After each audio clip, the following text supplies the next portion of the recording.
जय भीम मित्रांनो, आज आपण करणार आहोत जेफ साईडचा शोल्डर वर्कआउट।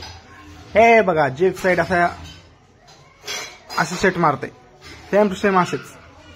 जोपर्यंत हात दमत नाही, दम येत नाही, तुमचा हात गळून जात नाही, तोपर्यंत हे करत राहायचं। जेवढे रिपिटेशन होते तेवढे रिपिटेशन करा, थकायचं नाही, दमायचं नाही, करत राहायचं। आणि हे झाल्या लगेच आपण दुसरं नॉन स्टॉप हात गळेपर्यंत हा शोल्डर वर्कआउट करायचा।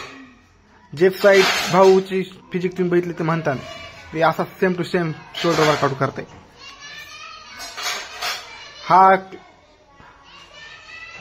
हे लगेच चालू करायचं असं। बघा कसं करतोय फ्रंट राईट।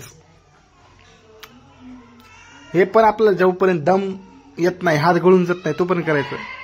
असा हात नुसता गळाटून गेला पाहिजे, असा दुखला पाहिजे। बघा, नॉन स्टॉप करायचं, नॉन स्टॉप गळून गेला बघा तरी बी करायचं।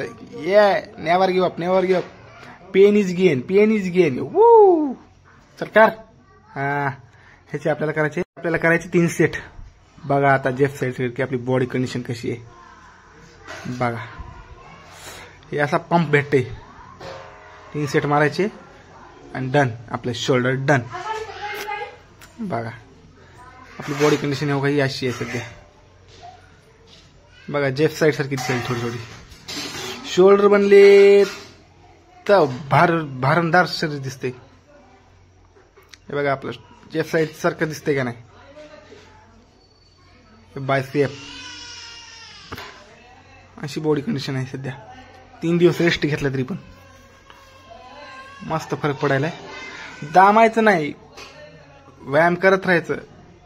तुम्ही पोरांनो, लोकांनो, फक्त व्यायाम सोडू नका तर तुमची फिजिक बनन।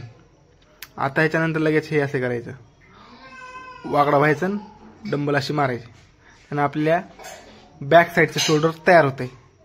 ह्याचे पण 15चे 3 सेट करायचे आणि मिटू द्यायचं काम। ओके डन, गुड बाय, अल्ला मिया, शबा खैर, दे दनादन धन। धन्यवाद, सपोर्ट करा।